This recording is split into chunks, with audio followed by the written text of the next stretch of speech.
Hello, hey good people, how you doing? I hope you all are doing well. Happy Thanksgiving. Today is Thanksgiving morning. I am up and I'm getting ready to bake. So I said, why not bring you guys along with me to bake? So I am the baker of my mom's children. I do the baking for cakes and all that good stuff. So I'm going to be making 2-pound cakes, 1 lemon, 1 almond, a carrot cake, red velvet cake, and a green velvet. And the reason I'm doing a green velvet is because, well, the red velvet someone ordered for Thanksgiving, so I'm baking that for her. And when I bake, I like to bake the same day. I don't like to bake a day before or 2 days before. I like to bake the same day when I'm selling a cake. So the store, Walmart, and Winn-Dixie didn't have any more red food coloring, so I just got green. Holiday time frame, so that's what we're gonna do. I will list all the ingredients down below in the description box. And then I'm gonna just speed it up because baking 3 cakes will be a long video. I may stop a few times to just explain what I'm doing. If not, I'll talk at the bottom. But I hope you enjoyed this video. These recipes are my grandmother's recipes. Rest in peace, Grandma. I missed her so much. I miss her so much, especially during the holidays time, because Thanksgiving Eve, Christmas Eve were days where I would stay up to like 3 or 4 o'clock in the morning with her baking all night. And then the cakes and pies was ready for Thanksgiving morning and Christmas Day. So that is what I'm here to do. Hope you enjoy. Okay, I start out measuring all the dry ingredients and placing them inside of a bowl to mix. So I place the flour, salt, cocoa powder, baking soda, and sugar inside of a bowl. Mix it up. Then I start with the wet ingredients: oil, buttermilk, eggs, food coloring, vinegar, food coloring. After I have all of that, start to mix. Then I start to add the dry ingredients to it slowly. When I do, also when I'm doing my food coloring, I always put on gloves, because if not, you will have red dye on your fingers. And as that mix up, you spray your pan, you pour your batter inside of the pan and place it in the oven. The oven should be on 350, preheated. It's going to bake for an hour. The bowl is now washed out, and then I'm going to do the same thing for the green velvet. The only difference with the green velvet is I'm adding green food coloring to the mixture for the cake to be green. So the recipe for the red velvet, green velvet is the same, just different colors and inside of the batter. Also, in the wet ingredients, I add the flavor also, because you add a little bit of vanilla into that. Spray your pan, place that in the oven. Hey, good people, I am back. Okay. Starting to have round ligament pains. Stomach is hurting, so I'm sitting down. I'm going to mix up the green velvet is already mixed up. The red velvet is in the oven.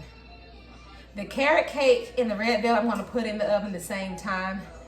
That way they can come out the same time, because I still have, instead of 2-pound cakes, I'm doing 1-pound cake, because I left one of the pound of butters with my mom up in Davenport. So if she wants another cake, I can bake that tonight or in the morning while I'm over there, because they're going to be at the vacation home until Sunday. So I'm going to catch my breath, let baby X calm down, and then I'm going to start mixing the carrot cake. I got this recipe from the carrot cake recipe I got from one of my co-workers, my good friends. Her name is Terry. She brought it in one day. We were having holiday. I brought in red velvet. She brought in carrot cake. We both exchanged recipes, and look at this. It was awesome. We exchanged recipes, and that's how I got her recipe. This recipe, I don't know if anybody else has thought of it, but I know I've seen on the cooking channel where I've seen that was a curveball they threw in, but it's actually a good curveball. It makes the carrot cake so moist. And if anyone don't like carrot cake, they might like it after they try this. So try this recipe of the carrot cake.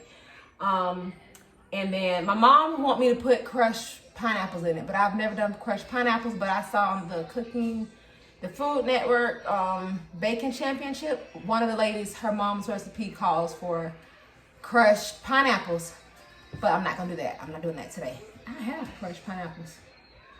I don't even know how much to add, so I wouldn't even do that. I don't want to mess up my recipe for Thanksgiving. So what I'm going to do is just should I do crushed pineapples? It might make it too liquidy. So I don't know the ratio of how much I should add to it.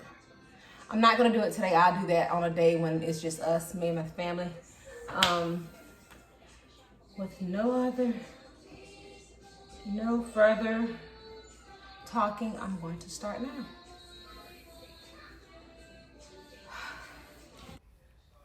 Okay, now I'm starting with the dry ingredients inside of a bowl separate.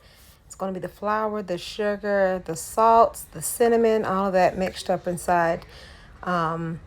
Baking powder also inside of that. Then I'm going to start with the wet ingredients inside of the mixing bowl, which is oil, eggs. It's baby food stage 2. Baby carrots. Mix that up, then add the dry ingredients really slow. I'm going to spray my pan, pour the cake batter inside of the pan, and the oven is still preheated on the 350. That's what temperature the red velvet, and that is the red velvet and carrot cake temperature bakes at that.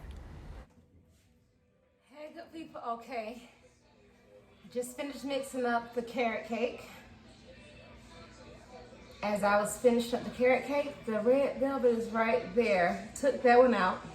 That one's cooling.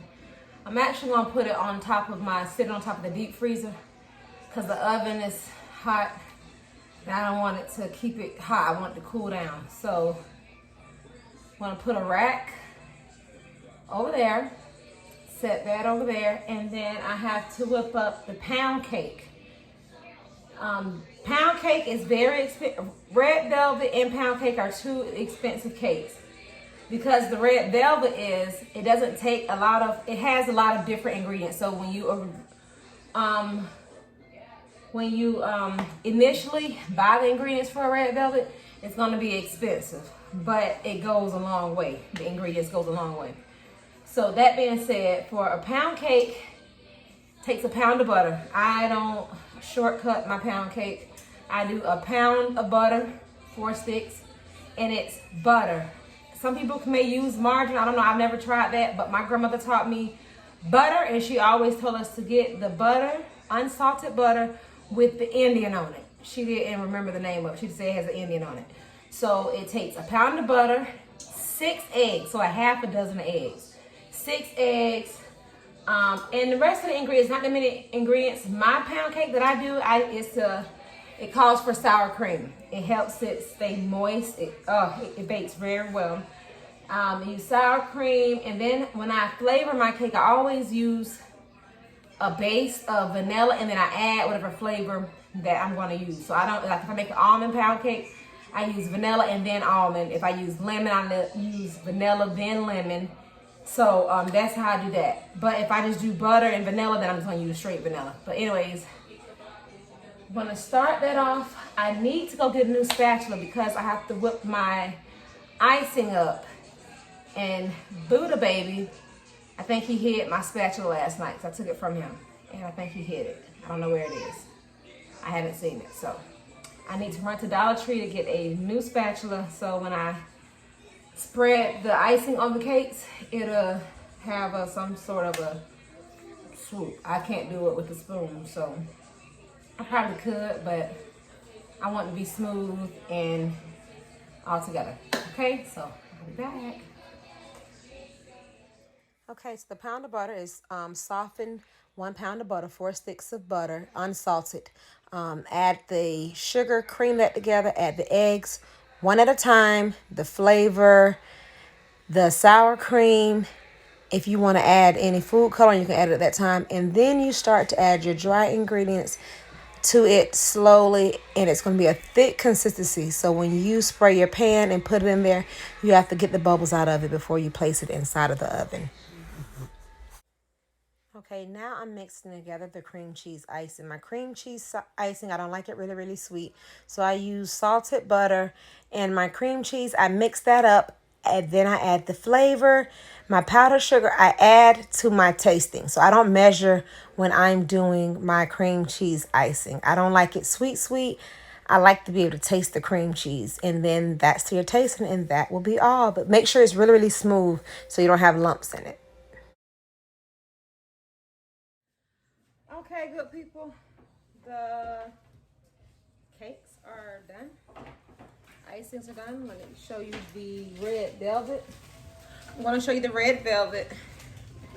Again, it's in a 9x13. I do not do round cakes. I do, but I charge more and they take more time.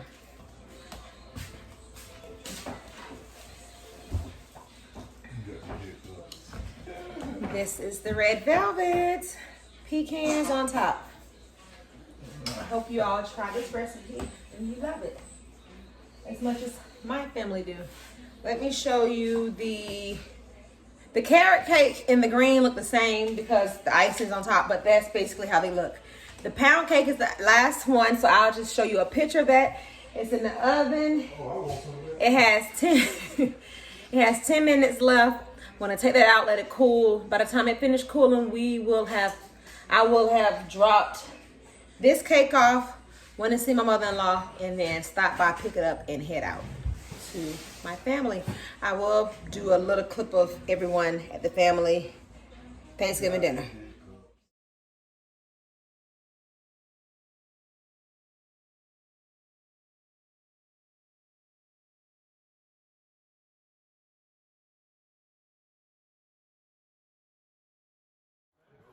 Chili, but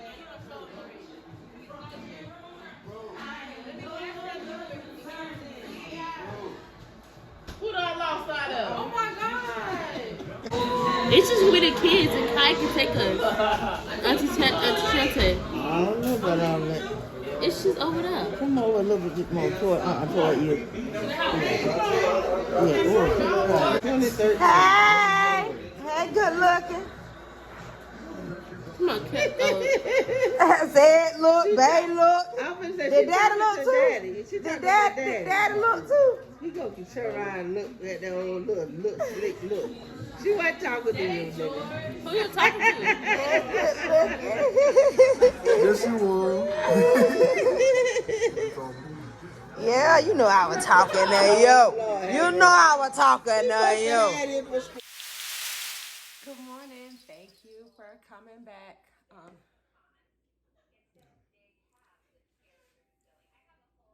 Good morning. Happy Thanksgiving, you guys. Okay, today is a different video. I'm going to have you here with me, Berkosha, to bake with me. So if this is your first time here, blooper.